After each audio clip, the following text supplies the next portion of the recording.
Plains. Well, we always talk about working in the Panhandle spirit and groups coming together for the betterment of everyone. And I've got Julie and Zach here. Julie's with Kathmandu, and Zach is with the High Plains Food Bank. And we've got a kind of a neat little partnership going on. You want to tell us about it? Absolutely. We look forward to this every year. We're kicking off our computer health fair next Friday.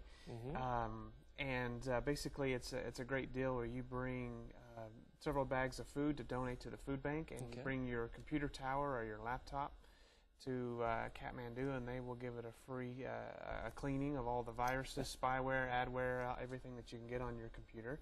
And the food benefits the High Plains Food Bank. So it's a very unique food drive that we look forward to every year. Well, it's good. And tell us a little bit about the cleaning of the computers. We do a tech segment here. We just had a deal this week about scareware that's out there and some of the things that are going up. So what's involved actually in the cleaning of computers? Well, a lot of things are going around right now, and basically what we do is we just run some very, very intensive scans, make sure your computer is completely clean before we give it back to you.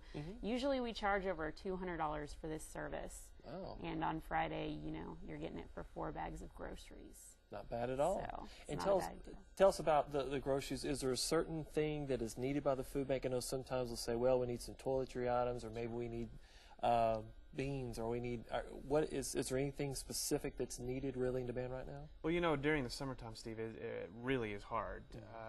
Food donations really go down for us, so we'll take pretty much anything. So canned vegetables, canned foods, boxed dinner, cereal, rice, anything that you can have, we'll gladly take. But we're asking if you please help us out this time, and fill them up if you can, because it will definitely help our partners in 29 counties and not just here in Amarillo. I was going to say that, because you not only serve our city but everyone in the Texas Panhandle, and that's good to know, because some folks think, well, I live in Dalhart, it's why. Sure. Actually, you serve Dalhart and many other places as well. Absolutely. Well, you never know where that bag of food will end up being in what county. I mean, 30,000 square miles, a lot of area to cover, and but we do it, and this is why we're asking everyone to help us out next week. And do a great job of it. So, Julie, tell us, if folks aren't familiar where Kathmandu is located, tell us where it is and your store hours, times that we can be there.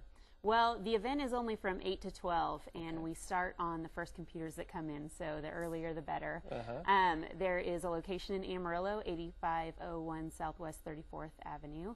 We have a Canyon location, 1604 4th Avenue in Canyon, and 424 East 1st Street in Dumas. Oh, okay. I didn't know about the Dumas. We're all taking groceries, yeah. We're getting in Amarillo. It's real close to the McAllisters, so I've been there many times. Oh, yeah, exactly. Absolutely. You maybe drop off your computer and have some lunch at the same time. Right, yeah. All right. Well, guys, thank you very much for joining us this morning. We'll be right back after this.